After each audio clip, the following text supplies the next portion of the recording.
দেশের শান্তি পাই না, পড়াশোনার জন্য অনেক কষ্ট, দেশ অনেক নষ্ট হয়ে গেছে, আর শেষ নেই। শান্তির জন্যই তো আসলে শিক্ষার্থীরা কাজ করবে, এখন শান্তি পাচ্ছে না।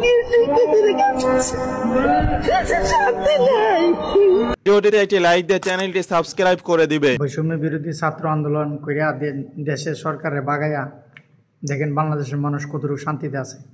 এই মহিলার একজন পর্দাশীল মহিলা, উনি চাচ্ছে না সাংবাদিকের সাথে কথা বলুক। এই বর্তমান দেশের অবস্থাতে হলে মহিলাটা চাচ্ছে না কোনো প্রকারে সে ক্যামেরার সামনে কথা বলুক, কিন্তু ইউটিউবার ভাই ইউটিউবের ভিডিও তো করতেইব, স্বাভাবিক, যে কোনো প্রকারে ভিডিও করতেইব। তাই উনি অনেকভাবে চেষ্টা করতেছে মহিলার কাছ থেকে কথা শুনতে। দেখেন মহিলার একজন পর্দাশীল মহিলা।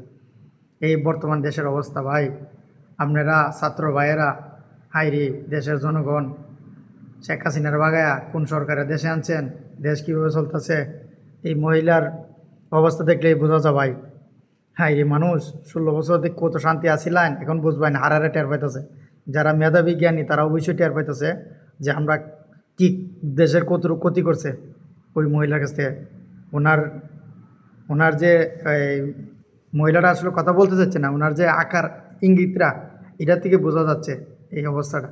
ঠিক আছে ভাই, আমাদের মতো বলার কিছু নাই, আমরা তো ভিডিও করে কথাবার্তা কই। আমিও একজন ইউটিউবে ভিডিও করি, যে ইউটিউবার ওই মহিলার ভদ্রমহিলার ভিডিও নিচ্ছে, উনি একজন ইউটিউবার, বড় সাংবাদিক না।